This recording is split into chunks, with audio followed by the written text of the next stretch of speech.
পারিবারিক আদালতকে সরকার অন্য মামলা নিষ্পত্তির কাজে লাগানোর প্রাথমিক চিন্তা করছে বলে মন্তব্য করেছেন আইন, বিচার ও সংসদ মন্ত্রণালয়ের উপদেষ্টা ডক্টর আসিফ নজরুল।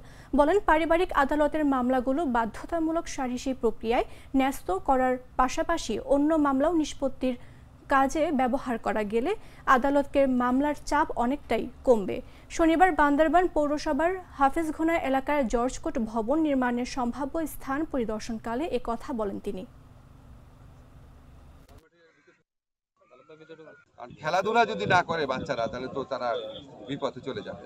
সবকিছু মাথায় রেখে এই ব্যাপারে সিদ্ধান্ত। বিচারক সংকট আছে, আপনাদের লজিস্টিকের সংকট আছে, আমরা সবকিছু দেখার চেষ্টা করব। আমরা অল্প দিন হলো আসছি না, বুঝছেন, আমরা সরকারে থাকতে থাকতেই সমস্যাটা মোকাবেলা করেছি। পারিবারিক আদালত নিয়ে বিচ্ছিন্নভাবে কিছু বলবো না, এটা আমরা ফ্যামিলি কোর্টে আমরা অনেক ধরনের চিন্তা করছি, যে ফ্যামিলি কোর্টের মামলা যেগুলি আছে এগুলি আপনার চিন্তার পর্যায়ে আছে। কারণ বললে আবার অনেকে বললে শুরু করবে এটা সিদ্ধান্ত নাকি। চিন্তা আছে যে ফ্যামিলি কোর্টের মামলাগুলো প্রথমেই আপনার ইয়েতে দিয়ে দেওয়া যায় নাকি, সালিশে, ম্যান্ডেটরি আর কি, বাধ্যতামূলকভাবে। সালিশ না হলে কোর্টে আসবে, তাহলে কোর্টের উপর চাপ কমবে।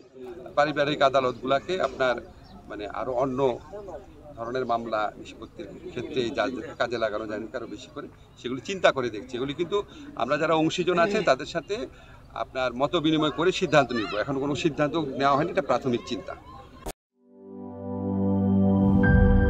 টাইলক্স, যার অ্যান্টিব্যাকটেরিয়াল এজেন্ট টয়লেটের কোনায় কোনায় পৌঁছে 99% জীবাণু ধ্বংস করে। টাইলক্স টয়লেট ক্লিনার, ক্লিন মানেই টাইলক্স।